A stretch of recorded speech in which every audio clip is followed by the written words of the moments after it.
évoquait à l'instant les commémorations du centenaire de la Grande Guerre. À Dolincourt-Saucourt, en Haute-Marne, tout un village s'est pris de passion pour l'histoire de ces poilus. Tout a commencé avec les recherches d'un passionné que Maxime Meyer et Loïc Blache ont rencontré.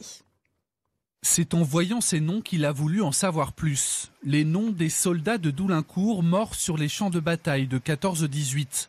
En 2012, Jean-Georges se rend aux archives pour mieux connaître leur histoire. J'ai pu savoir qui étaient ces hommes, quel avait été leur parcours, l'origine familiale aussi qui était marquée sur les fiches, et puis leur métier au moment du recensement, le service militaire, les périodes qu'ils ont pu faire, les plus anciens, et puis tout ce qui a commencé le 2 août 1914. Les soldats morts au combat et ceux ensuite qui ont été mobilisés pour la Grande Guerre, Jean-Georges a reconstitué au total le parcours de 370 poilus originaires de Dolincourt-Saucourt. Avec la mairie, ils ont décidé d'afficher toutes ces histoires dans les rues du village, des histoires et des destins souvent tragiques. On se remet dans le bain, quand je lisais ça chez moi à mon bureau, là, à l'écran.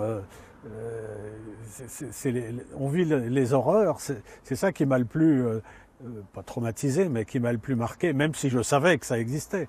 Mais quand on le lit, on est avec le gars qui écrit et ceux qui le vivent.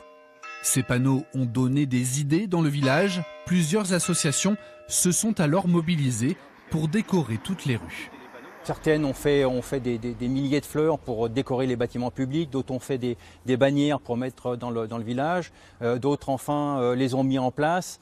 Donc ça a vraiment fédéré les associations du village autour de ce projet.